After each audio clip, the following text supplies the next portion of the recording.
जय श्री राम, जय माता दी, हर हर महादेव। अभी जो आपको कथा सुनाई थी, देवता का गर्भ दूर करने के लिए तेज पुंज रूपणी उमा का प्रादुर्भाव। अब आपको दूसरी कथा सुनाते हैं। देवी के द्वारा दुर्गमासुर का वध तथा उनके द्वारा शताक्षी, शाकंभरी और भ्रमरी आदि नाम पड़ने का कारण। ध्यान से सुने। मुनि ने कहा, है महाप्रज्ञ सूजी, हम लोग प्रतिदिन दुर्गा जी का चरित्र सुनना चाहते हैं। अंत आप किसी अद्भुत लीला तत्व का हमारे समक्ष वर्णन कीजिए। सर्वशिरोमणि सूत जी, आपके मुखारबिंद से नाना प्रकार की सुधा सुधा सदृश मधुर कथाएं सुनते सुनते हमारा मन तृप्त नहीं होता। सूत जी बोले, मुनियों, दुर्गम नाम से विख्यात एक असुर था जो रुरु का महाबल का पुत्र था और ब्रह्मा जी के वरदान से चारों वेद अपने हाथ में कर लिया था। देवता के लिए अजय बल पाकर उसने भूतल पर बहुत सी ऐसी उत्पात किए। उन्हें सुनकर देवलोक देवता भी कंपित हो उठे और वेदों के अदृश्य हो जाने पर सारी वैदिक क्रिया नष्ट कर हो चली। उस समय ब्राह्मण और देवता भी दुराचारी हो गए थे। ना कहीं दान होता था और ना कहीं अत्यंत उग्र तप किया जाता था, ना यज्ञ होता था और ना ही होम किया जाता था। इसका परिणाम ये हुआ कि पृथ्वी पर 100 वर्षों तक के लिए वर्षा बंद हो गई। तीनों लोक में हाहाकार मच गया। सब लोग दुखी हो गए। सबको भूख प्यास महान कष्ट सताने लगा। कुआं बावड़ी, सरोवर, सरिताएं और समुद्र भी जल रहित हो गए। समस्त वृक्ष और लताएं भी सूख गई। इससे समस्त प्रजाओं के चित्त में बड़ी दीनता आ गई। उनके महान दुख को देखकर सभी देवता महेश्वरी योग माया की शरण में गए। देवता ने कहा, हे माया माहे, अपनी सारी प्रजा की रक्षा करो। आपने क्रोध को रोको, अन्यथा सब लोग निश्चय ही नष्ट हो जाएंगे। कृपा सिंधु दीनबंधु जैसे शुंभ नामक दैत्य, महाबली निशुंभ, दुर्माक्ष, चंड मुंड, महान शक्तिशाली रक्त बीज, मधु केटप तथा महिषासुर का तुमने वध किया था, उसी प्रकार दुर्गमासुर का भी शीघ्र ही संहार करो। बालकों से पग पग पर अपराध बनता ही रहता है। केवल माता ही के सिवा संसार में दूसरा कौन है जो उस अपराध को सहन करता हो। और देवता और ब्राह्मणों पर जब जब दुख आता है तब तब आप श्री अवतार लेकर तुम सब लोगों को सुखी बनाती हो। देवता की ये व्याकुलता प्रार्थना सुनकर कृपामयी देवी ने उस समय अपने अनंत नेत्रों से युक्त रूप का दर्शन कराया और उनका मुखारबिंद प्रसन्नता से खिला हुआ था। उसे अपने चारों हाथ में क्रमश, धनुष, बाण, कमल तथा नाना प्रकार की फल फूल लिए हुए उस समय प्रजाजनों को कष्ट उठाते देख उनने कभी नेत्रों से करुणा के आंसू झलक आए। वे व्याकुल होकर लगातार 9 दिन और 9 रात रोती रहीं। उन्होंने अपने नेत्रों आंसू से जल की सहस्त्र धाराएं प्रभावित की। उन धाराओं से सब लोग तृप्त हो गए और समस्त औषधियों की सींच गईं। हृदय और समुद्र अगाध जल भर गया। पृथ्वी पर साग और फल मूल अंकुर उत्पन्न होने लगे। देवी शुद्ध हृदय वाली महात्मा पुरुषों के लिए अपने हाथों में रखे हुए फल बांटने लगी। उन्होंने गौओं के लिए सुंदर घास और दूसरे प्राणियों के लिए यथायोग भोजन प्रस्तुत किया।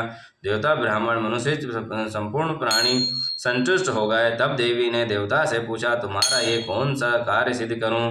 उस समय सब देवता एकत्र होकर बोले, देवी, आपने सब लोगों को संतुष्ट कर दिया। अब कृपा करके दुर्गमासुर का द्वारा अपहृत हुए वेद हराकर हमें दीजिए। तब देवी ने तथास्तु कहकर कहा, देवता हो, अपने अपने घर जाओ। मैं शीघ्र ही संपूर्ण वेद लाकर तुम्हें अर्पित करूंगी। ये सुनकर सब देवता बड़े प्रसन्न हुए और वे प्रफुल्लित होकर नीलकमल के समान नेत्र वाली योग अग्नि जगदम्बा को भली भांति प्रणाम करके अपने अपने घर को चले गए। फिर तो स्वर्ग, अंतरिक्ष और पृथ्वी पर बड़ा भारी कोलाहल मच गया। उसे सुनकर भयानक दैत्य चारों ओर देवपुरी को घेर लिया। तब शिवा देवता की रक्षा के लिए चारों ओर तेजोमय मंडल का निर्माण करके स्वयं उस घेरे के बाहर आ गई। फिर तो देवी ने दैत्यों के दोनों में घोर युद्ध आरंभ हो गया। समरगण में दोनों ओर कवच को छिन्न भिन्न कर देने वाले तीखे बाणों की वर्षा होने लगी। इस बीच में देवी के शरीर से सुंदर रूप वाली काली,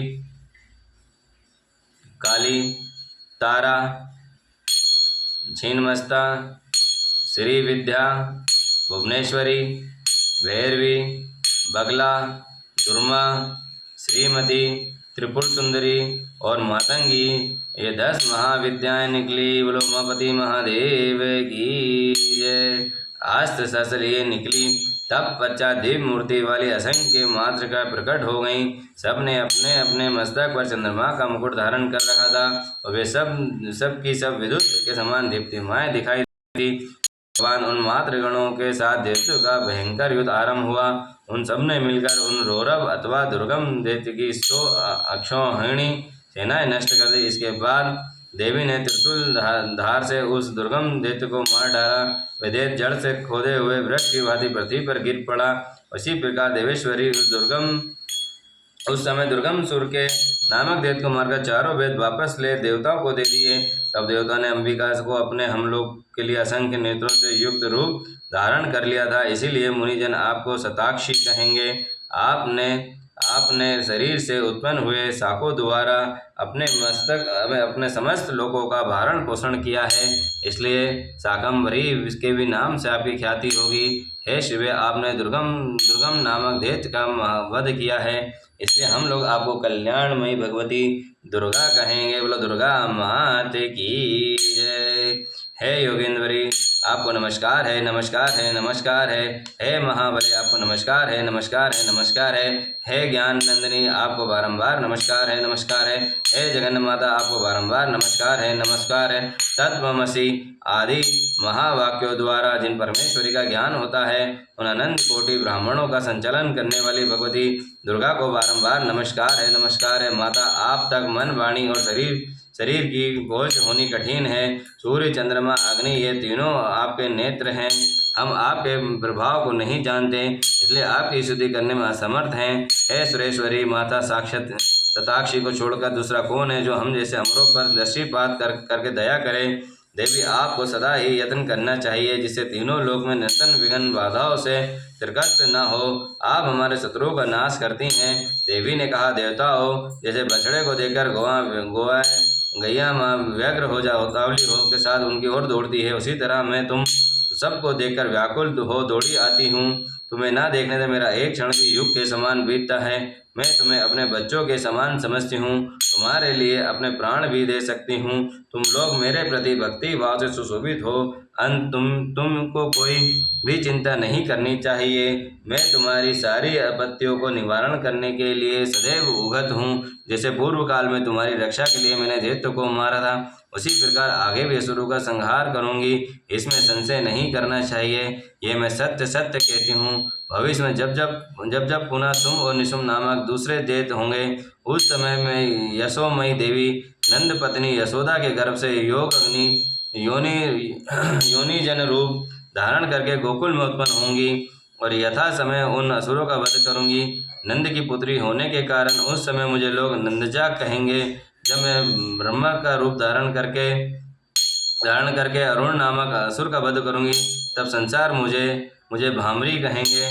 फिर मैं भीम भयंकर रूप धारण करके राक्षसों को खाने लगूंगी। उस समय मेरा नाम भीमा देवी नाम प्रसिद्ध होगा। जब पृथ्वी पे असुरों की ओर बाधा उत्पन्न होगी, तब मैं अवतार लेकर प्रजाजनों का कल्याण करूंगी, इसमें संशय नहीं है। जो देवी शताक्षी कही गई है, वही शाकंभरी मानी गई है तथा उन्हीं को दुर्गा कहा गया है। तीनों नामों द्वारा एक ही व्यक्ति का प्रतिपादन होता है। इस पृथ्वी पर महेश्वरी शताक्षी के समान दूसरा कोई दयालु देवता नहीं है, क्योंकि वे ही देवी समस्त प्रजाओं की संपन्न देख 9 दिनों तक रोती 9 दिन और 9 रात तक रोती रह गई थी। बोलो उमापति महादेव की जय, कालोकाल महाकाल की जय, लक्ष्मीनारायण भगवान की जय।